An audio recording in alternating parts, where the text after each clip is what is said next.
Bom, primeiramente a gente gostaria de agradecer pela disponibilidade do senhor.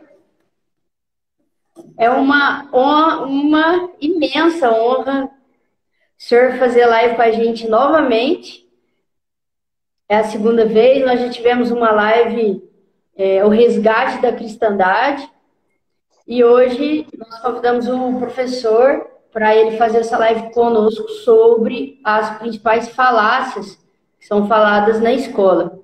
Antes de passar a palavra para o professor, gostaria só de introduzir o pessoal no assunto. Nosso instituto fez, durante todo o mês de outubro, uma série de lives sobre educação. O nome da série foi Das Falácias do Sócio-Desconstrutivismo. A nossa primeira live, nós falamos sobre a educação católica, como ela deveria ser, como a igreja nos propõe. Nós fizemos com o presidente do Instituto Cidade de Deus. Depois da segunda live, nós abordamos sobre toda essa questão ciência e fé, que algumas pessoas insistem em querer dizer que é uma contradição e que a igreja é contra a ciência. Então, nós abordamos um pouco sobre isso na nossa segunda live. A terceira live foi um tema extremamente interessante, importante e atual, que foi sobre a desconstrução do gênero pela desconstrução da gramática. E aí nós abordamos toda essa questão do gênero neutro e toda essa palhaçada que querem enfiar goela abaixo na gente. E aí hoje é a nossa última live dessa série sobre educação. E aí o tema, né, nós chamamos o professor Edmilson Cruz, que é um historiador. É o nosso historiador assim, referência, né? Toda vez que a gente tem alguma questão, a gente já corre lá, vamos ver o que o professor Edmilson Cruz fala sobre, né? É a referência nossa aqui do Instituto. E aí nós convidamos ele para falar, então, sobre as principais falácias, né? O nome da live de hoje, né? Histórias que a escola não te contou. E eu gostaria, então, de passar a palavra para o professor Edmilson Cruz e pedindo se ele poderia abordar, então, para a gente um pouco, né, sobre quais são os principais pontos, né? Eu acho que são muitos. Meu Deus, eu acho que história é um dos pontos mais controversos, assim, mas os principais pontos, a verdade dos fatos e o que é ensinado na escola. E também, se o senhor puder falar para a gente um pouco também do porquê isso aconteceu, como chegou aonde estamos hoje, né? Então, eu vou passar a palavra para o senhor. Fique à vontade, professor. Antes de mais nada, eu fico muito agradecido pelo convite. Quero pedir aqui desculpas também a vocês, a todo o pessoal que está assistindo por não ter conseguido na semana passada, correria, mas hoje deu tudo certo. Então é uma alegria muito grande estar aqui mais uma vez falando com vocês sobre esse tema, que é de suma importância, né? Falar sobre as falácias da história é algo extremamente necessário, porque a partir disso aqui a gente vai conseguir entender que a história ela tem uma função muito importante dentro desse processo de desconstrução, né, desse socioconstrutivismo, que na verdade quer destruir uma determinada sociedade para construir outra. E a história ela tem uma função essencial nesse processo. Por quê? Porque a história, ela, a partir do estudo da história, a partir do ensino da história, a partir do conhecimento histórico, nós vamos aprendendo quem nós somos, tanto em uma vida pessoal, como em uma vida coletiva, como uma nação, um Estado, uma instituição. Então, a gente só vai entender o que é ser católico através do estudo da história da igreja, porque assim a gente vai entender aquilo que nós chamamos de tradição. A igreja ela é firmada em um tripé, que é o magistério, as sagradas escrituras e a tradição. A tradição nada mais é do que a história. É nós olharmos para trás e vermos como que os primeiros cristãos viviam. Como que os primeiros cristãos, eles se organizavam. E ali aquilo vai dando base apostólica, né? A igreja dos apóstolos. Como que os apóstolos faziam? Como que os apóstolos celebravam a missa? Como os apóstolos, eles efetuavam os sacramentos? Isso tudo vai dar base para a nossa vida hoje de igreja. E isso é importante para que a gente não caia, principalmente, nas falácias de querer atualizar a igreja a partir de um certo modelo ideológico ou de alguma ideologia, alguma mudança moderna que vem acontecer. Podemos pegar o exemplo, a sociedade inteira agora passa a entender que a vida não existe mais no ventre das mães. Então a igreja ela vai se atualizar. Não, a igreja não vai se atualizar. A igreja ela vai permanecer como ela sempre esteve. Então, se a gente pegar o Didaqué, o primeiro catecismo da igreja, lá no século I, nós vamos ver lá a condenação do aborto escrita pelos apóstolos. Então, a igreja ela é uma instituição baseada na história. E se a gente não consegue perceber isso, a gente acaba caindo nessas falácias, nessas mentiras e tudo mais. Então, por isso é importante, né? Por isso essa live é importante, por isso esse tema é importante de nós estudarmos. Então, por exemplo, como que isso começa? Né? Da onde que surgem essas falácias aqui contra a igreja, contra a história da igreja? Essas falácias elas têm duas frentes. Elas têm dois caminhos assim da onde que saiu essas falácias. O primeiro foi a partir ali do processo da expansão do protestantismo do norte da Alemanha para a região dos Flandres, para a região da Holanda, dos Países Baixos. Nesse processo de expansão, os protestantes começaram a fazer uma releitura da história, principalmente a respeito da Inquisição, por exemplo. Os grandes ataques da Inquisição são frutos de invenções dos protestantes. Ali começou a ser iniciada essa mentira, essas falácias contra a igreja, mas ainda não era algo, era apenas voltado em algumas questões específicas, como a desconstrução do papado, querer dizer que a igreja sempre foi, que a igreja se perdeu, que a igreja ela se largou na avareza, ou de que a igreja ela estava usando a Inquisição para perseguir as pessoas. Eram alguns temas específicos. Agora, o que acontece? O grande ponto, assim, o grande baque das falácias, assim, o grande boom das falácias contra a igreja, não só contra a igreja, mas principalmente contra toda a estrutura que nos livros didáticos eles chamam de antigo regime, que nada mais é do que a Igreja Católica e as monarquias católicas que estavam estruturadas dentro da Europa, vai ser no Iluminismo. O período do Iluminismo, do século XVII, século XVIII, aonde nós vamos ter o surgimento de filósofos como Rousseau, como Voltaire, como Montesquieu, outros filósofos que, na verdade, não são filósofos, são ideólogos que vão começar, a partir das suas ideias, defender uma sociedade sem a igreja. E para fazer a defesa dessa sociedade sem a igreja, eles tiveram que recontar a história. Porque todo o mundo medieval foi ele quem construiu as civilizações do Ocidente. E essas civilizações elas foram construídas por causa da igreja. Nós temos aí um número extenso de historiadores que trabalham nessa vertente. Né? Historiadores como o Christopher Dawson, o Thomas Udis, o próprio Hilário Franco Júnior, ele acaba colocando de alguma maneira isso. A igreja, ela foi a responsável por edificar, por construir essa civilização.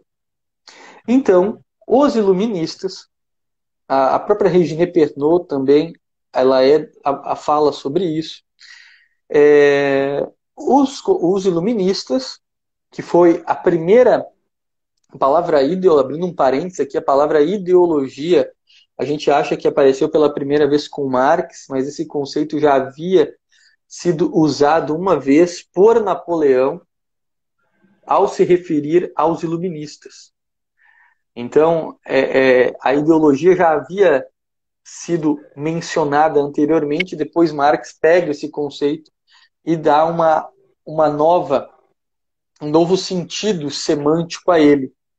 Mas a ideologia, ela já havia sido mencionada ao se referir aos iluministas, que criaram uma história, criaram uma base de ideias para conduzir o povo segundo a doutrina que eles imaginavam. E daí o que acontece? Esses iluministas, ao olhar a história medieval, eles dizem, não, isso aqui a gente precisa apagar da história. Isso aqui nós precisamos esconder.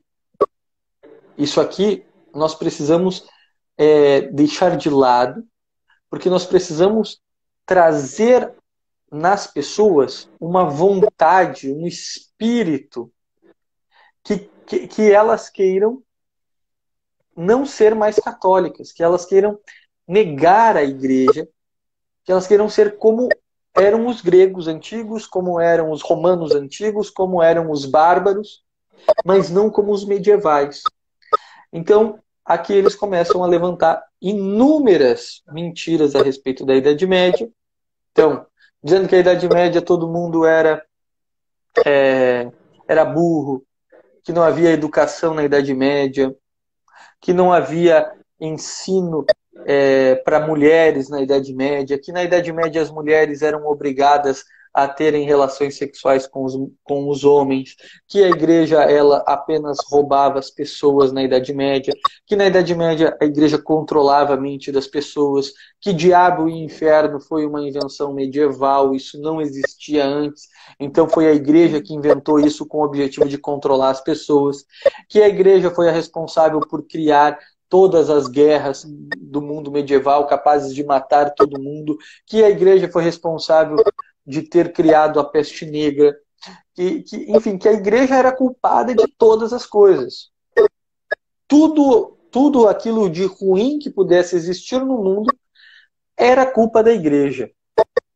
Então você pega, você consegue fazer uma referência agora, comentando aqui, eu lembrei daquilo que Tertuliano falava quando os romanos se dirigiam para perseguir os cristãos, lá nos primeiros séculos da igreja. Tertuliano dizia que se o Tibre inundasse, né, se o Tibre sofresse uma enchente, que o Nilo não inundasse, se desse uma peste, uma guerra, uma fome, qualquer coisa, um grito somente se levantava no império: morte aos cristãos. Então, a gente percebe que depois de 1.300, 1.200 anos depois, 1.300, 1.400 anos depois daquilo que ocorria lá no Império Romano, essa nova imposição de dizer que a culpa dos males do mundo eram resultados dos católicos, da igreja, específico da igreja católica. Então, desses iluministas que surge o mito da Dark Age, da Idade das Trevas. E são eles mesmos que vão nomear toda a história entre pré-história, Idade Antiga, na qual eles vão dar o nome de Idade Clássica. Né? É muito bonito o clássico. Quando você fala, eu sou clássico, traz um ar né, para a própria pessoa que está ouvindo, ela diz assim, nossa, é uma coisa clássica, um móvel clássico, uma música clássica. Agora, quando você fala que eu não sou medieval, já traz uma mentalidade, uma visão, uma percepção de mediocridade, de pequenez, de algo ruim, de algo retrógrado, de algo atrasado. Então, a idade antiga era a idade clássica. O período em que a igreja foi a responsável por fundar aquelas nações, aquelas monarquias católicas, as quais aqueles iluministas queriam destruir, então ficou de Idade Média. A idade que ficou ali perdida no meio até o período, então, das luzes, né? O período do Renascimento. O período onde agora aquilo que se vivia no mundo clássico, ele é renascido na Idade das Luzes. Agora sim a razão volta a governar o homem. Agora sim o humano, aquilo que é humano, começa a governar o mundo. E aquelas ideias retrógradas, teocêntricas, espirituais do período medieval, aquilo é jogado de lado. Então, aqui nós temos o início dessas falácias e todas as críticas, todas as mentiras que hoje são defendidas na escola, pelos professores de história, pelos próprios livros didáticos, aquilo que é ensinado nas faculdades, tudo isso parte dessas ideias iluministas. Claro que isso vai ser ampliado, né, quando os comunistas começarem a perceber que a igreja precisava ser destruída para que se implementasse a revolução. Então eles começaram a tentar atacar a igreja, né, inventar mentiras contra a igreja, também nessa mesma linha iluminista, mas agora com outro fim, não de destruir apenas as monarquias católicas, porque aquilo já havia sido destruído, mas para gerar uma revolução, uma convulsão social. Então, eles também começam a construir mentiras a respeito da igreja.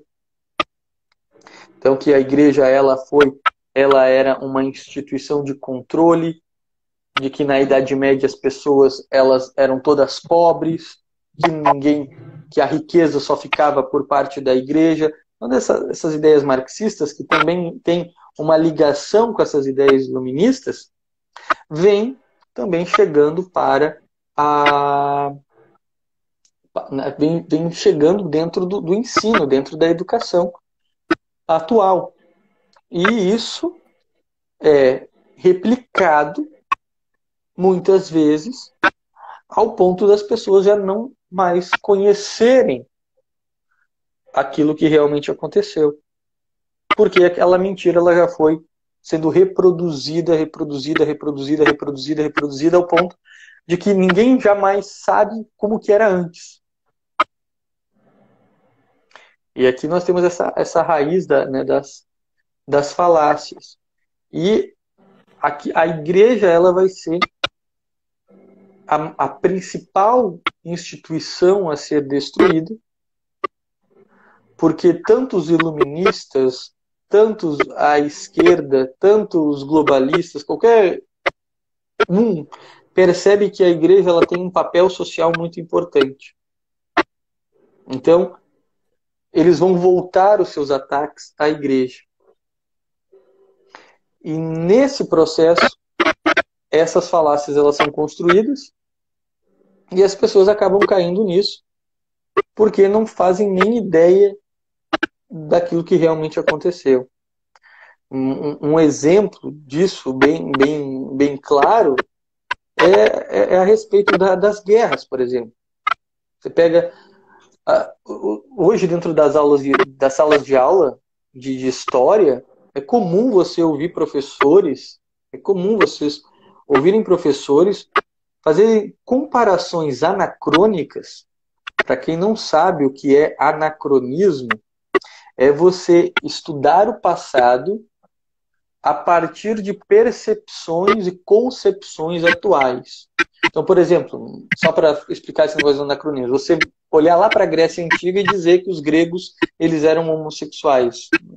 Não, isso é mentira, porque nem existia a palavra homossexual naquela época.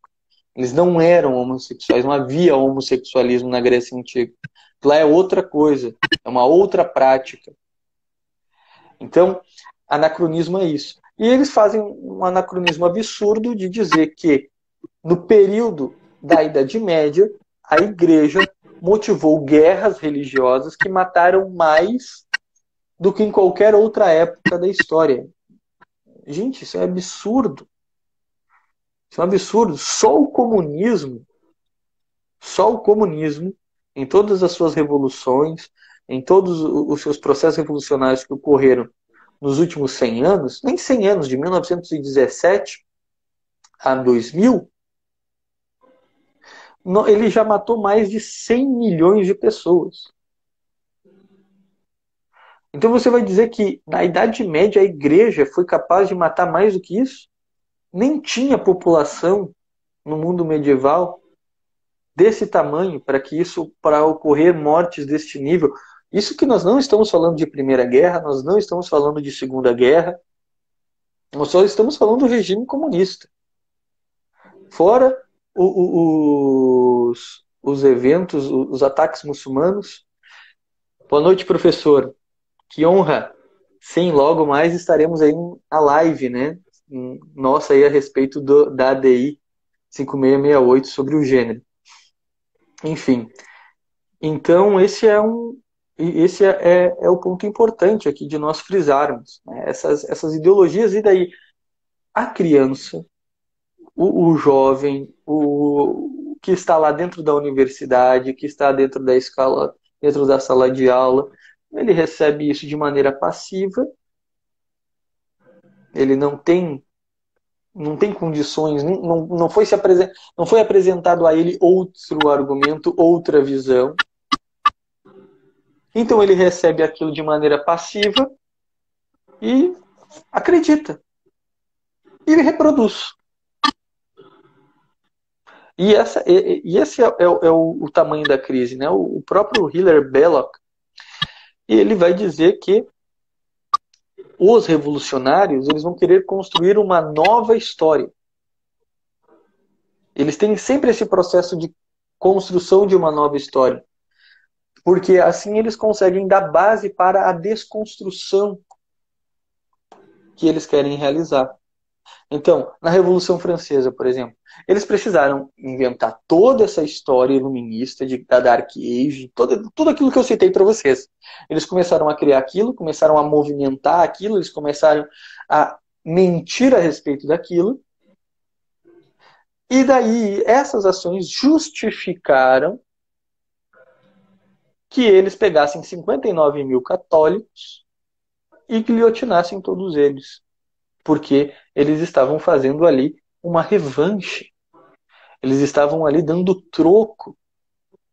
Eles estavam ali se cobrando de todos os males que no passado aquela igreja havia realizado. Qual foi a justificativa que os movimentos ativistas revolucionários do Chile deram para as igrejas que foram queimadas? Essas igrejas foram usadas durante o período da ditadura para matar, para torturar as pessoas. Então lá você vê um monte de mentira sendo inventada. Tá? Qual é a fonte que você tirou isso? Qual é a base historiográfica que você tirou isso? E bom, e mesmo que fosse aquele o local onde eles realizavam isso, era a igreja que estava sendo dona daquela instituição, ou era o Estado que havia tomado posse? Por exemplo, São José Chanches foi morto porque a igreja havia se tornado um galinheiro e ele foi lá e matou todas as galinhas lá do general, lá na Guerra Cristeira. E ele foi morto por isso. Ou seja, a igreja foi tomada pelo Estado. Então, aquilo que aconteceu no Chile, foi isso que aconteceu? Eles não vão atrás. Eles simplesmente inventam essas mentiras para justificar as ações. E é por isso que eu até escrevi um texto que saiu num artigo na revista Senso em Comum. Então botei lá nos meus stories. Quem não viu esse texto, quem não leu esse texto, leia. Porque é assim. É assim que ocorre o processo revolucionário. O primeiro passo do processo revolucionário, o próprio Monsenhor de Ségur, o próprio Monsenhor de Ségur disse que, analisando a Revolução Francesa, o primeiro processo revolucionário, o primeiro passo para o processo revolucionário é uma revolução religiosa. Tá? Ou seja, é a destruição da fé, da moral daquele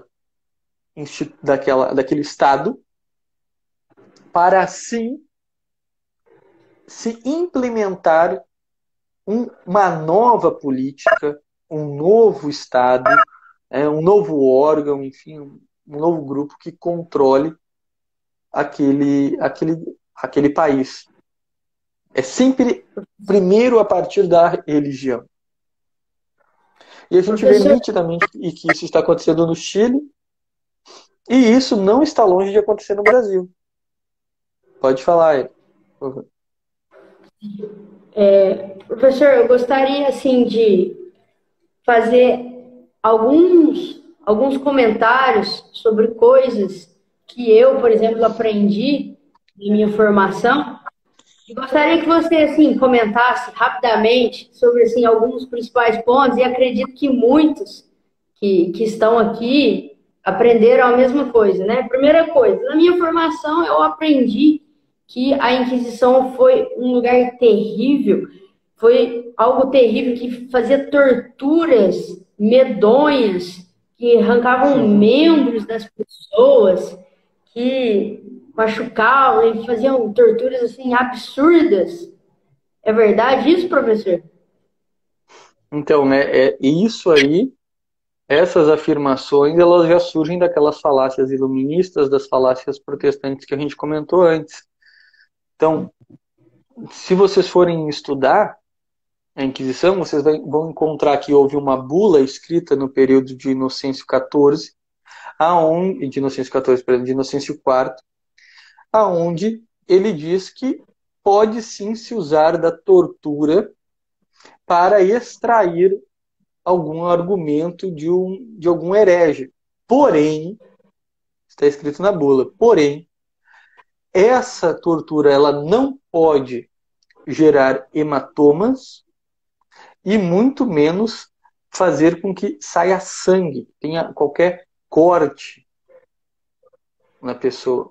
Então, todas aquelas reconstruções, aqueles desenhos que a gente vê na internet, que às vezes estão nos livros didáticos, tudo aquilo foi invenção de um protestante chamado Igran Kolbin, que no século XX, no início do século XX, ele escreve um livro seguindo essas ideologias iluministas, junta com isso alguns relatos maçônicos, e ele simplesmente imagina, tira da cabeça dele os instrumentos e inventa. E isso vai ser feito, isso depois vai se trabalhar na Inglaterra e nos Estados Unidos, como se assim fosse a Idade Média, a Inquisição.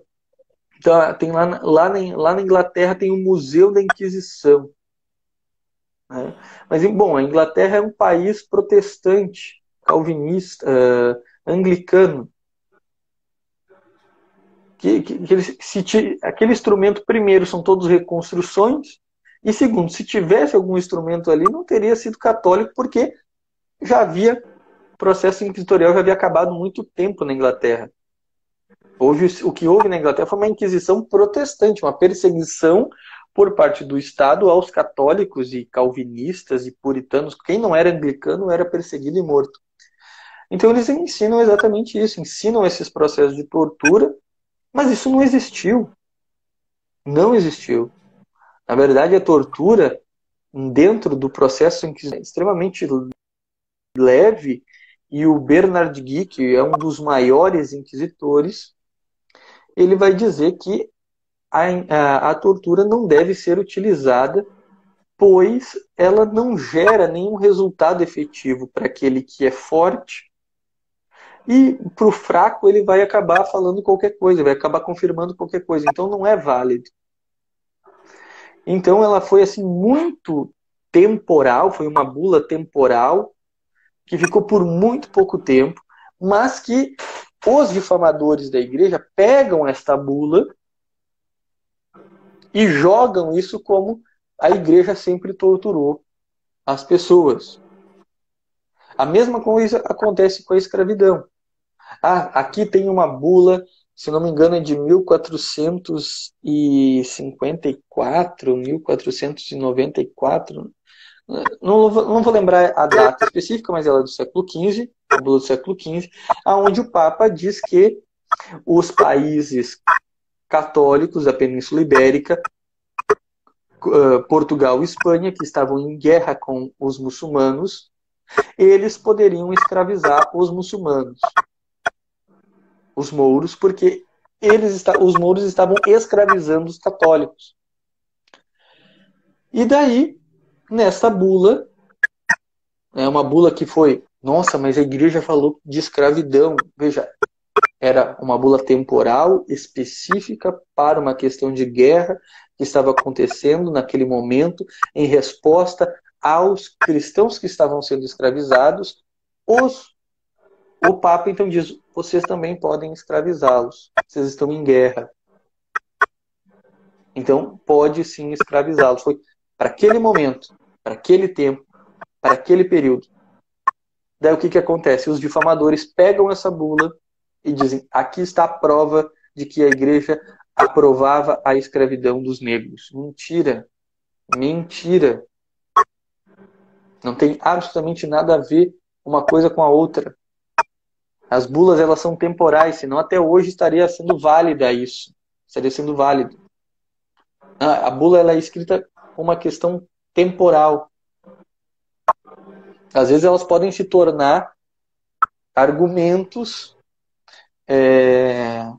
argumentos infalíveis do magistério da igreja, mas elas têm um sentido sempre temporal. Enfim, então você consegue ver aí essa discrepância e essa maldade em querer difamar a igreja. Então as pessoas não ensinam isso. Eu não aprendi desse jeito. Um segundo ponto, né? Também acho que todo mundo aí aprendeu na escola, né? É nos apresentado, né? Um soldado como esse, e aí dizem que eles foram atrás dos muçulmanos, pobres coitados, que foram as vítimas, né? E aí, é verdade ou não? Então, isso aí é outra coisa, né? A igreja, ela ficou desde o século VII, desde o surgimento do islamismo, ela ficou perdendo igrejas para os muçulmanos que tinham uma expansão territorial militar. Foram perdendo espaços, sendo dominados, a lista é gigantesca disso, até que chega o momento em que a igreja diz assim, não dá mais para aguentar. A gente já tentou de tudo. Nós já tentamos todas as formas possíveis de tentar a paz, mas eles não aceitam, principalmente quando há a destruição da Capela do Santo Sepulcro. E daí, por causa desse fator, as cruzadas elas são convocadas. Elas são convocadas com este fim, de defender a terra de Jerusalém e principalmente as relíquias da cruz que Santa Helena havia encontrado no século IV e que os muçulmanos estavam agora ali destruindo. Então, por esse motivo, a igreja então declara guerra aos muçulmanos. Seria a mesma coisa o seguinte, digamos que os Estados Unidos invadem a Arábia Saudita, pega a cidade de Meca e destrói a Caaba dos muçulmanos. E o que aconteceria? Uma resposta imediata. Os muçulmanos entrariam em guerra contra todo o Ocidente, porque atacaram o templo mais sagrado deles. O que aconteceu na Idade Média foi a mesma coisa. Só que hoje nós não temos mais essa... nós não estamos perto, nós aqui na América não estamos perto de Israel, mas o pessoal na Idade Média ia a Jerusalém constantemente fazer peregrinações. Então, quando os muçulmanos vieram e tomaram a região e destruíram e impediram os cristãos de fazerem as suas peregrinações, aí, bom, não é assim que funciona. A igreja não aceitou isso. De maneira muito justa, declarou guerra. E essa guerra ela foi defendida por São Francisco de Assis, foi defendida por São Bernardo de Claraval, foi defendida por São Tomás de Aquino. Todos os grandes santos medievais defenderam a guerra. Então, essa ideia de dizer que foi a igreja que provocou isso é uma grande mentira. Professor, um terceiro ponto aqui, agora um pouco mais moderno, questão dos portugueses, quando eles chegaram no Brasil, a questão de querer forçar os indígenas a serem católicos, que São José de Anchieta teria sido um opressor que oprimia os pobres indígenas que estavam ali na sua cultura bonita, linda, harmônica. Como que foi isso, professor?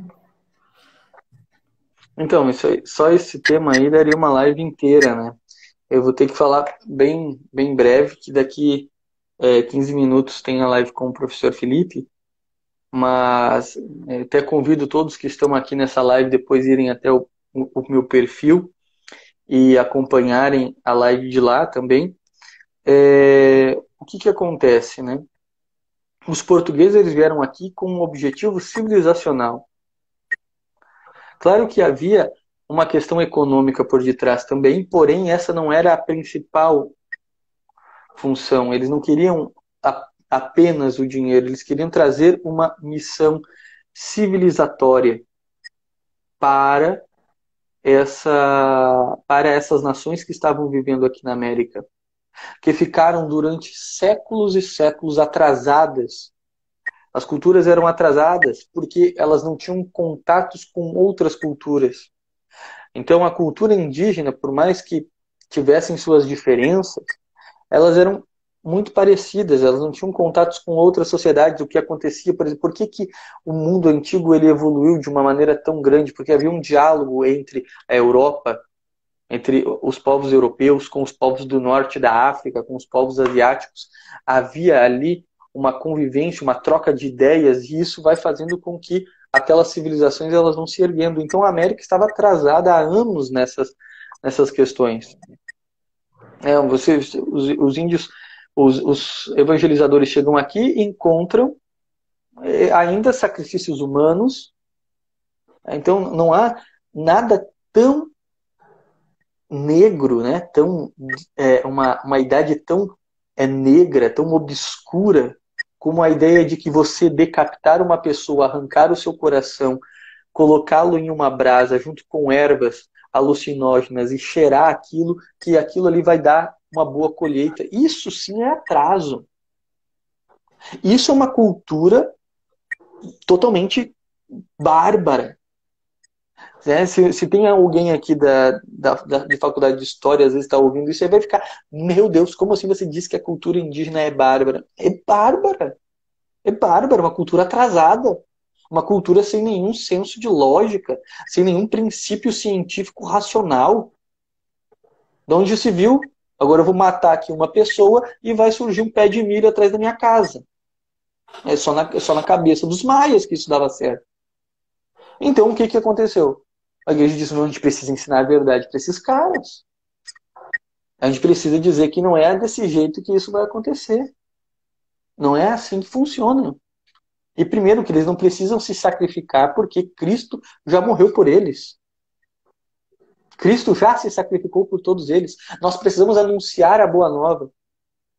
E é isso que esses evangelizadores vão fazer. A mesma coisa acontece aqui no Brasil, na América Portuguesa, com os ritos antropofágicos. Vocês não precisam fazer isso. Então a igreja vem e ensina essas pessoas. Ensina essas pessoas não apenas em uma catequização religiosa, mas as ensina a viver. As ensina a evoluir dentro da sua vida social, da sua vida política, da sua vida econômica, em todos os âmbitos. Há uma evolução cultural gigantesca. Então eles vêm aqui e começam a ensinar latim, ensinar grego para os indígenas, a organização, matemática, tudo. Havia algumas coisas, né, dentro da sociedade indígena, mas estava muito atrasado comparado com as outras civilizações. Então eles vêm e trazem tudo isso. E eles passam assim como se fosse algo assim absurdo, meu Deus, eles trocavam pau-brasil por um espelho. Mas quantos espelhos os índios tinham? Nenhum. E quanta madeira? Milhares. Compra e demanda. Mas vale muito mais eu ter um espelho do que ter um pedaço de pau aqui. Pau tem em todo lugar. Você quer levar esse pau que me dá. Os índios achavam muito. Os índios achavam que os portugueses eram burros. Na concepção dos índios, vocês estão me dando algo muito mais valioso. Então, com certeza, vamos fazer essa troca. Então, eles passam assim uma ideia de que os índios eram umas pessoas ingênuas, que não tinham nada, e que também não mudaram a vida dos portugueses. Portugal, quando chega aqui, Espanha, quando chega aqui e se depara com as culturas indígenas, nunca mais será a mesma. Os indígenas nunca mais serão os mesmos e os portugueses e espanhóis também nunca mais serão os mesmos. É um choque de cultura, é um choque de vivência e com certeza essa troca cultural vai elevar as duas sociedades, né? Enfim, então esse é um ponto importante aí, da gente mostrar isso. Então, o que a igreja veio aqui foi ensinar aquilo que era certo e aquilo que é errado, não veio forçar, não veio mentir, não veio fazer nada, né? Enfim, já chegou aqui a hora limite. Mas, enfim, eu acho que esse é um ponto que a gente pode depois fazer uma outra conversa, algo mais aprofundado, especificamente sobre essa questão das evangelizações na América, né? Porque isso é interessante a gente entender isso. Professor, gostaria de agradecer muito mesmo. Foi excelente, abordou diversos assuntos, extremamente esclarecedor. Muito obrigado, viu? Nós agradecemos que Santa Zélia e São Luís Martã, que são os patronos do nosso instituto, abençoe muito o senhor, a família. E uma boa noite e uma boa live para o senhor aí agora, que vai fazer com o professor Felipe. E o pessoal convida a todos também para assistir a live. Vai ser excelente, tenho certeza. Muito obrigada, viu? Também queria Eu que agradecer por agradeço todo o o trabalho. convite. Sim, muito obrigado, muito obrigado. Eu que agradeço o convite. Oi? Tá cortando. Queria agradecer também todo o trabalho que o senhor tem feito no Instagram, né, que tem ajudado demais. E agradecer também pelo curso, Deixe de Ser Enganado, que é maravilhoso. Recomendamos Que bom, aí que para bom. todo mundo que faça o curso Professor Edmilson e deixe de ser enganado. Muito obrigada.